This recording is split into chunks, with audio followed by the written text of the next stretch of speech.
Hello, this is Dave from the Wizard's Keep in Muncie, Indiana, and we're a tabletop game store. We sell games like Magic the Gathering, Dungeons and Dragons, Warhammer 40k.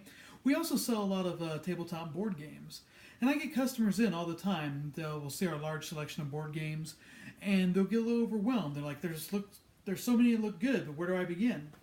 Or you may have players who are hardcore board gamers, but they're trying to get some of their friends into playing, and they don't want to just break out something like Power Grid or Feast for Odin. There's just too many components, and the game's too difficult, and it would just overwhelm beginning players.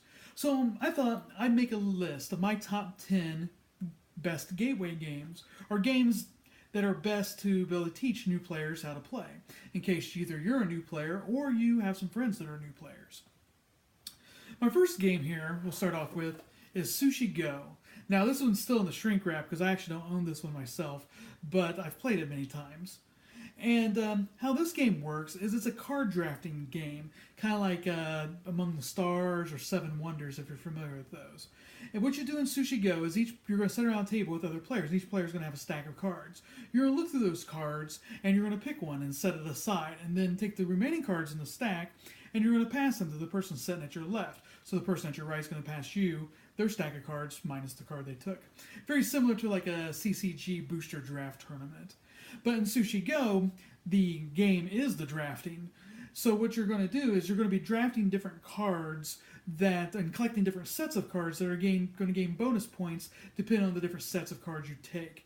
Either you might be drafting different dumpling cards that kind of give you bonus points for having any dumplings you have, or whoever has the most dumplings, or different sushi cards and things like that. So, like I said, very similar to Seven Wonders, Among the Stars, but this one's a much kind of more introductory or simpler version of that. Second game that on this list, I guess number 9, also, a little bit of a glare here, also still in the shrink wrap because I don't own regular Codenames, but I do have Codenames Duet, which is basically a two-player cooperative version of Codenames. But in regular Codenames, it's kind of pair off in different teams, and what you're trying to do is there's going to be different cards laid out on the table, and those cards are going to have like different names on them. There's actually a picture version as well, but I'd probably recommend starting off with the word version. It's a little easier. But what you're going to do is there's going to be different cards with different words on them. And some of those cards, one person's going to know that some of those cards are going to be part of your code names for different spies that's supposed to be part of your team. And you're trying to let your teammate or teammates know or try to give them clues so they can guess which words are part of the code names for different spies in your team. And your opponents are going to have different partnerships as well, and they're going to be doing the same thing. So it's kind of a race who can collect all of your code names or your spies first without hitting any assassins. You hit an assassin, you automatically lose. So how that kind of works is you could give a clue that's going to let somebody be able to guess pretty easily maybe one particular word, but ideally you're going to try to give clues that allow them to pick multiple words. If you can find different words that have certain things together, that makes it like maybe there's like shark and elephant, and you're kind of like animal or something like that. If that happens to work, and then they can guess both the shark and the elephant. And now the rest of these games are not in shrink wrap. I actually do own these games, and I've played these many, many times. And my number 8 game is Dominion.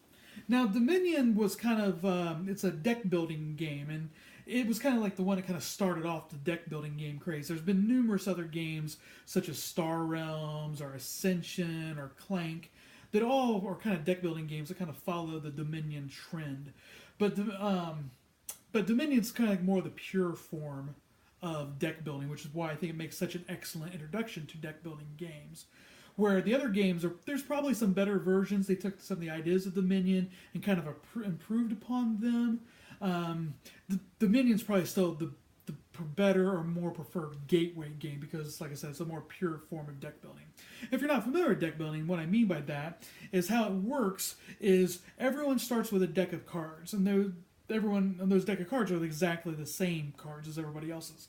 And Dominion, that's going to be 7 copper pieces, which is kind of like a 1 unit or 1 money unit. and 3 victory points. So you have 10 cards. 3 of the cards are dead cards, but they're worth they're worth victory points, and then 7 money or 7 copper pieces. What you're going to do is you're going to draw 5 cards, and you're going to lay them out and see how much, how much money you have, or later on in action cards and what those can do if you play those. What you do default wise, you've got 1 action and 1 buy.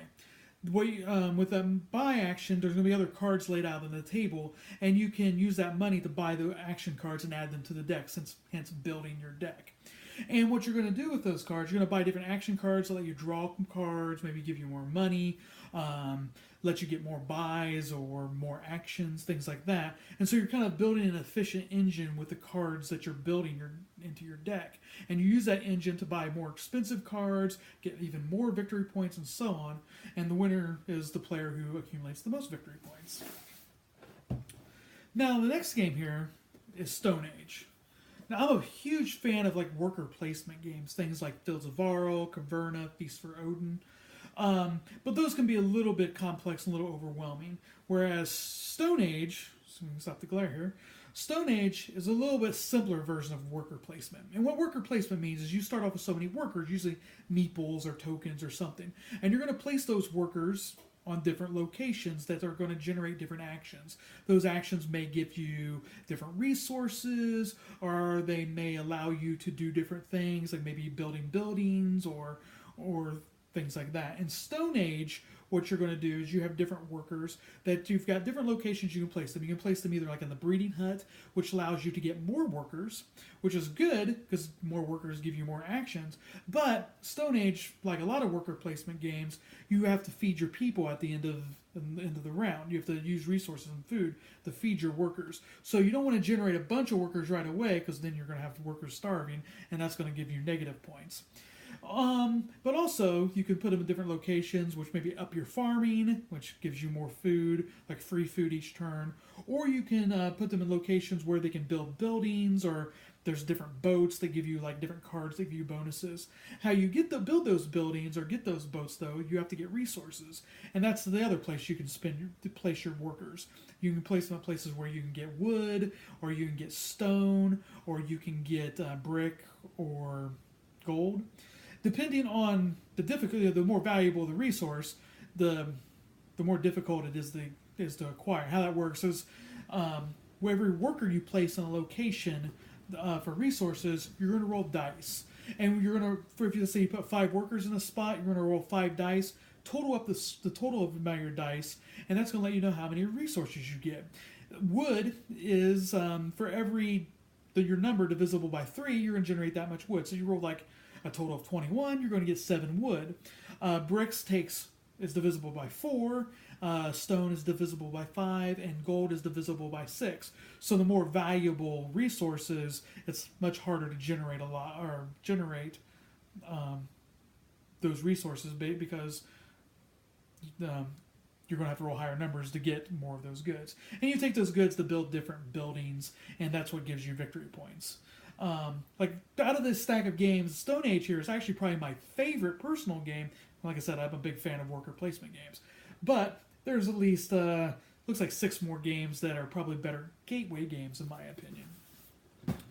Including the next one here, which is Forbidden Island. Now, there's numerous or different cooperative board games. Cooperative games meaning that, unlike other games where players are competing against each other, in a cooperative game, everybody is competing against the board or the game itself. Now, probably the most popular cooperative game is probably Pandemic, but Pandemic could be a little bit overwhelming for a beginning player. And this game here, Forbidden Island, is actually designed by the same designer as Pandemic, but it's a much lighter version of a cooperative game. What you do in Forbidden Island is you're all like treasure hunters, and the island is sinking. There's 4 different treasures on the island, and you're trying to race to gather all 4 treasures and get off the island before it sinks.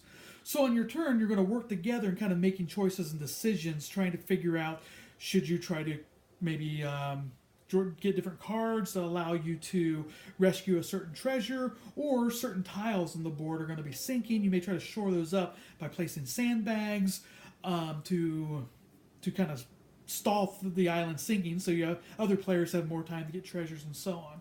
So cooperative games are an excellent for beginning players, because the more experienced players can kind of help the beginning players out, and that's kind of actually part of the game. You're working together. So Forbidden Island, an excellent cooperative game. The next game here on the list is a classic, and that's Ticket to Ride. Now, Ticket to Ride is a kind of a train-themed game, and how that kind of works is on your turn you kind of have 3 different choices, which is what makes an excellent gateway game, because it's not super overwhelming. But on your turn, you can either draw more destination tickets, which are going to give you victory points for connecting different cities together.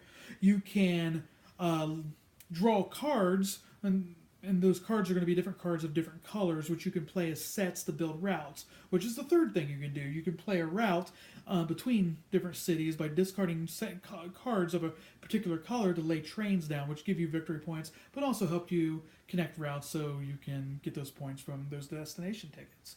It's a great game because it's got a lot of strategy going on, which keeps kind of more experienced gamers intrigued and engaged in the game, but isn't overwhelming because your options are, you're picking one of 3 things.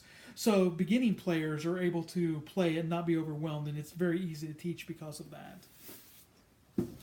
Also in that same line of kind of concept is Splendor. Splendor is similar to Ticket to Ride in the sense that there's only a few choices you have to make each turn.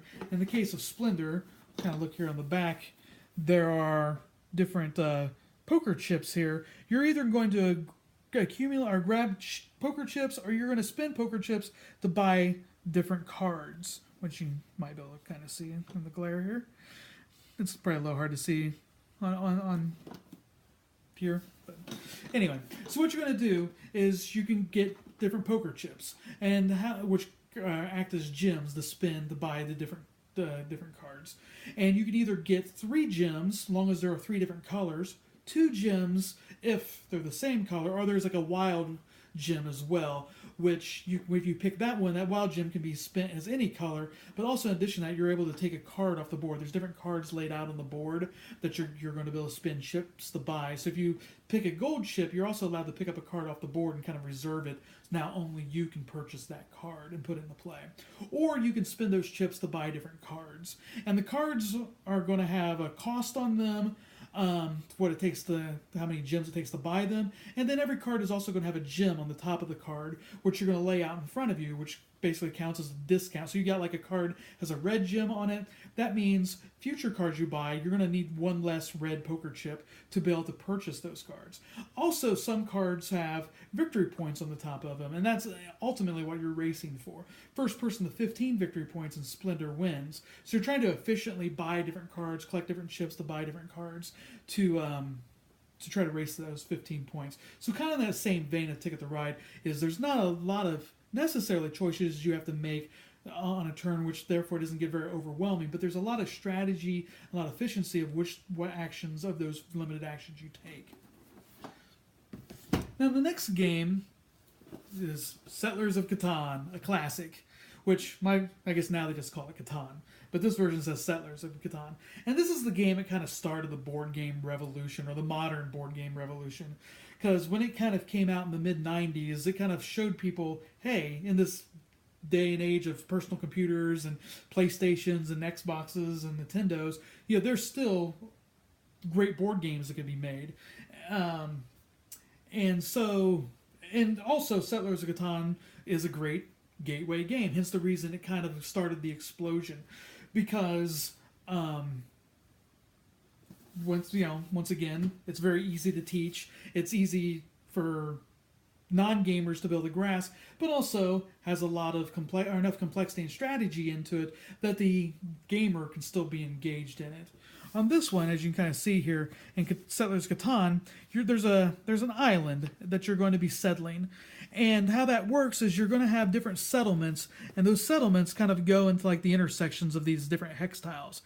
And every hex tile has a number on it. And what you're going to do at the beginning of every player's turn, you're going to roll 2 6-sided dice. And whatever number you roll, it's going to generate that many resources. So if someone rolled like a 6 here, the red player here, this ore hex has a 6 on it. So if someone rolled a 6, the red player is going to generate an ore card. And you're going to use those different resources to build either roads that allow you to expand out, or you can maybe build other settlements that give you more access to different intersections so you can get more resources when dice are rolled. But also each settlement's worth a victory point. And that's how you win this game, is you're trying to get to 10 victory points. You can also upgrade your settlements in the cities, which makes those settlements worth 2 victory points. You can also use resources to buy development cards, which give you knights that you can kind of move, what's called the robber. There's a robber token. You can play a knight to move a robber around on the board, so that will cover up different numbers, so those numbers don't generate resources when they're rolled. They also steal resources from other players. Also on your turn, you can also trade with other players. The way the game's kind of set up, you're never going to have access to all 5 resources. So as a result, there's a strong diplomatic element to the game. So you have to trade with other players in order to get the resources you're going to need to build different things. And that's one thing I think why this game kind of created the revolution, or kind of showed how games can be different, because no matter whose turn it is, everyone's still involved in the game. Either you might generate resources on someone else's turn because they rolled your number, or you might be involved in a trade. So every turn, everyone is involved. And then kind of the cap off like the big 3 of classic gateway games, we have Carcassonne. The big 3 is always Ticket to Ride, Settlers of Catan, and Carcassonne, or always like the gateway games that are classic gateway games, and for a reason, because like I said previously, some of the other games, they're all very similar. They all have different mechanics, but they all are on the same level of kind of like strategy, where everyone's kind of thinking, you're making choices in order to earn victory points, but it's simple enough that the non-gamer, the person who's only played Monopoly, isn't overwhelmed. In Carcassonne, it's a tile-laying game. And what that means is every turn you're going to draw a tile. And we can kind of see it here. So you're going to draw a tile, and you'll place the tile on the board. And when you place the tile on the board, if you want to, you can take one of your meeples and place it on the board. And the benefit of that is there's basically 4 different locations you can place a meeple. You can either place a meeple, one of your wooden guys here, on a road, which means once the road is complete, you're going to pull your meeple off, and you're going to generate 1 victory point for every tile that that made that road. Or you may place them in a city, and if the city gets completed, you pull your meeple back, and you're going to get 2 points for every tile. There's also a cloister or a monastery, which that one gets completed when the monastery is completely surrounded. So it's a total of 9 tiles to complete a monastery. So when that happens, you're going to pick your meeple up, and you're going to get 9 points. And the last place you can do is you can lay a guy kind of like face down here in a field, and what that means, that person's going to be a farmer. Farmers can generate the most points, but once you place them, they're kind of stuck on the board for the rest of the game. And that's kind of the strategy or the idea of Carcassonne, is you've got certain, you kind of have a mix. You're either going to have certain meeples that are going to be your fast scorers, like you're going to place them on roads because those are the easiest to complete. They don't generate as many points, but you're going to get those meeples back that you can use on future tiles. Or farmers who generate the most points, but you can't just put a bunch of farmers out, because then you're going to be spending most of the game. You're not going to have meeples to build a place to get points during the game. So it's got a lot of different choices you're making, but once again, not super complex. And the last game, why this is my number 1, is this is always my go-to game when someone comes into the Wizard's Keep and says, I'm kind of interested in learning how to play some of these games, or I've got a boyfriend or a girlfriend or a spouse that is not in the games, or a parent that's not that big in the games, but we're having like a get together and I want to kind of introduce them to something. Or I've got some kids that they see us playing games, but there's no way I can get my kid to play Puerto Rico or Fields of Arle or something like that. So what I always recommend, this is always my number 1 go-to game for gateway games, and that's King of Tokyo. And the reason of the King of Tokyo is primarily, one, is the theme. It's a theme that everyone can kind of get into. It's giant, like Godzilla, King Kong monsters that are beating up on each other.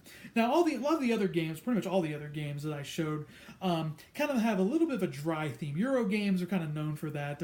They're more about the game mechanics or the game strategy and less about the theme. As much as I like the other games, I don't really care that much about trains, but I like playing Ticket to Ride. Or I don't care about settling Catan that much or exploring Catan, but I like the mechanics. Well, this one, the theme is also pretty awesome. But the game mechanics also work out really well also. Like I said, what you're doing in King of Tokyo is everybody has their own kind of monster, and you're trying to become, well, the King of Tokyo. And how that works is sort of like a King of the Hill. There's an inside Tokyo, and then there's an out of Tokyo. And the person inside Tokyo is kind of the target of everybody else. But for every turn you spend in Tokyo, you're going to generate 2 victory points. And now with this game, how you win this game, there's 2 ways. You're either going to try to race to get to 20 victory points first, which is very similar to a lot of the other Euro games that I was just showing. But to make this a little more of an mirror thrash type game, you can also beat up on other players. And if you knock all the other players out, you can also win that way. And how it works is you start the game with 10 hit points and 0 victory points. If you ever get to 20 victory points, you win. Or if you ever get someone to 0 hit points, they're eliminated from the game. And how that works is it's a dice rolling game. So that's the other reason this is a great game, gateway game, because almost everybody's played Yahtzee. I'm not a fan of Yahtzee. It's pretty random. You're just kind of rolling dice and see what happens. But this has a little bit of a Yahtzee. This is like improved Yahtzee. This works a little bit in a similar way where you're rolling dice and you decide which dice you're going to keep and then which ones you're going to re-roll, and then you roll them again and decide which ones you're going to keep and re-roll, so on, just like Yahtzee. But these dice, how they work is they're 6-sided dice, but they have the different faces of the dice. There's a 1, a 2, a 3, a lightning bolt, a claw, and a heart. What that means is if you ever get a set of a certain number, so if you get like 3 2s, you're going to score that many victory points. So if you got 3 2s, you're going to get 2 victory points. If you get 3 3s, you're going to get 3 victory points. If you for every claw that you roll, you're going to, if you're inside Tokyo, you damage everybody else. If you roll like 3 claws, everybody's going to take 3 damage. If you're outside of Tokyo, every claw you roll damages the person in Tokyo. And that's how the person in Tokyo is the target of everybody's assault. So, and then if you roll a heart, if you're outside of Tokyo, every heart you roll, you heal that much damage. If you're inside Tokyo, hearts are just blank. They don't do anything. So, being inside Tokyo, you're generating a lot of victory points, you're hitting everybody else, but this also could be a little dangerous. How you enter and exit Tokyo, at the beginning of the game, no one's in Tokyo, so if you roll a claw, the first person to roll a claw moves into Tokyo, and generates a victory point for moving into Tokyo. If you're in Tokyo and someone rolls a claw and damages you, after you take your damage, if your monster's still standing, your monster can choose to leave Tokyo, and the person that damaged you is going to get pulled into Tokyo, generating a victory point for them, but now they're the ones in Tokyo to be the target for everybody else, or potentially earn victory points if they start their turn in Tokyo. And the last thing you can get is the lightning bolts. And the lightning bolts, what those do is for every lightning bolt you roll, you generate an energy token or an energy cube. And you can spend those energy cubes to buy different cards that allow you to kind of gain mutations or powers for your monsters. In the base game of King of Tokyo, all the monsters start exactly the same, but over the course of the game, they're going to change as you're kind of spending these energy cubes to buy fire breath or rocket launchers or things like that. That's going to give you ways to attack other people, or other things that allow you to you can grow an extra head, which gives you more dice, so you have better choices on your turn. So yeah, excellent game. All of these are great gateway games that if you're ever interested in getting into the hobby or getting other players in the hobby, any of these would be great games to be able to try out. And if you have any questions about any of these games or any other games in general, feel free to stop into the Wizard's Keep. I'm there all the time. I'll be happy to show you or give you or answer any questions about these games or any other games. Until then, thanks for watching, and hope to see you in the Wizard's Keep.